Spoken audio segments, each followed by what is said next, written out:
Hi, welcome. In this video, I'm out here with Hildegard, and what I'm going to be performing here with her is a food exercise. Now, again, knowing that she's food possessive, and again, being symptomatic of relationship problem, and here right away, again, this is the first time I've done this by way of feeding, okay? So right away I can tell, again, the food is right over here. You can see the food in camera view. And she's already getting pretty intense, okay, on the leash with wanting to engage. And so here what I'm doing here, and again, this is where, again, being attached with the leash, I talk about this is very important, versus just getting a dog to wait. Because again, by way of being attached with the leash, I have control, okay? The core ingredients are now part of this to control. And right away, she's starting to salivate. She's actually shaking, okay, right now. And I'm just keeping a little bit of control over her.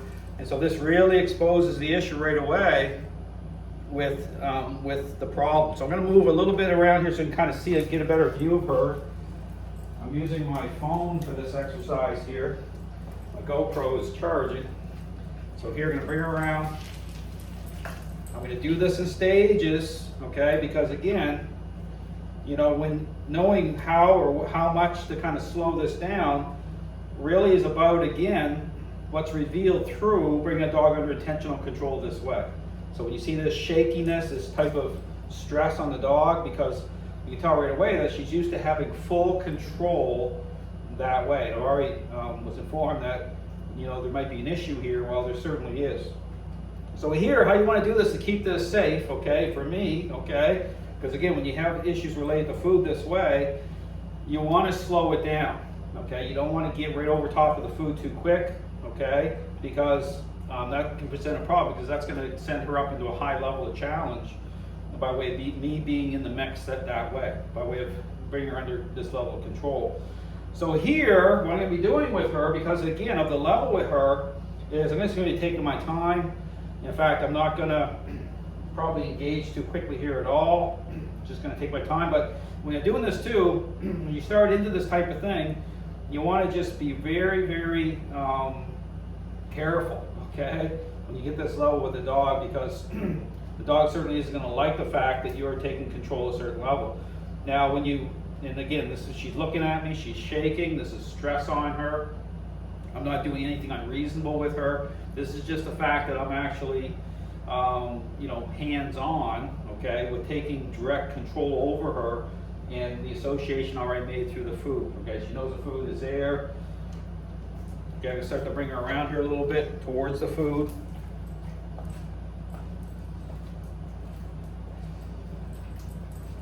Now, right here, okay, I'm near the food, but notice how I'm using the leash, okay, to create focus towards me.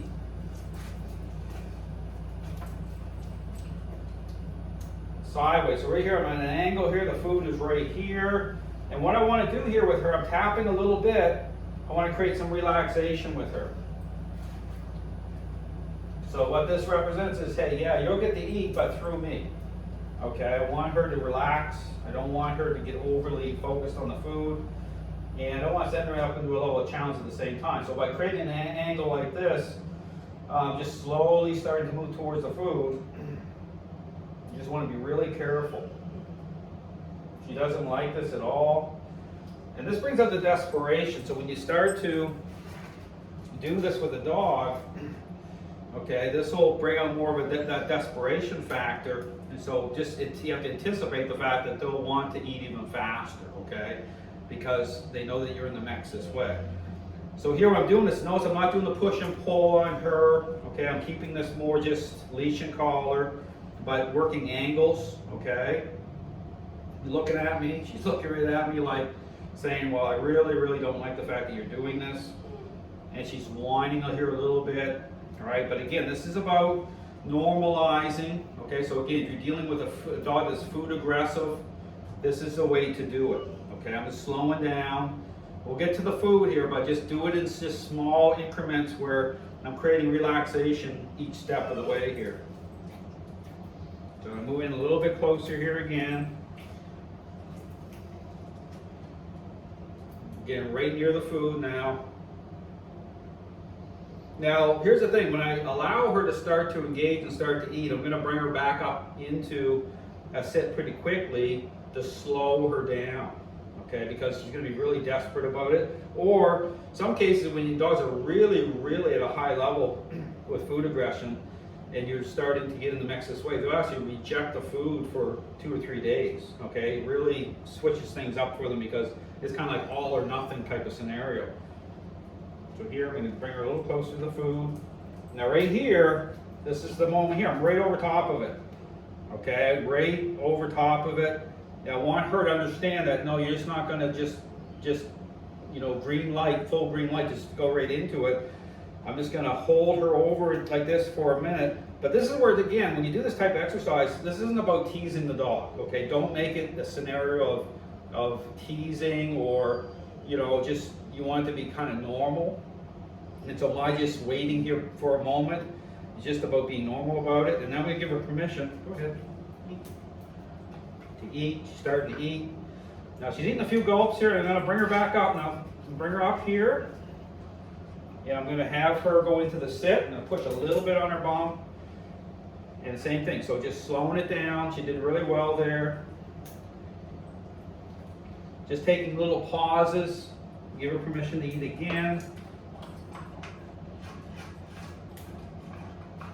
I'm going to move my foot just so the dish doesn't start moving around her. I'm going to bring her back up into a sit again. So I'm letting her eat here, but just slowing her down. So I want her to chew. I want this to be normal. Looking at me, giving her permission again.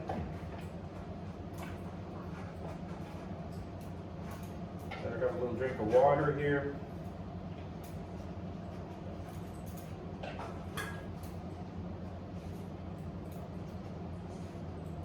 You did really good.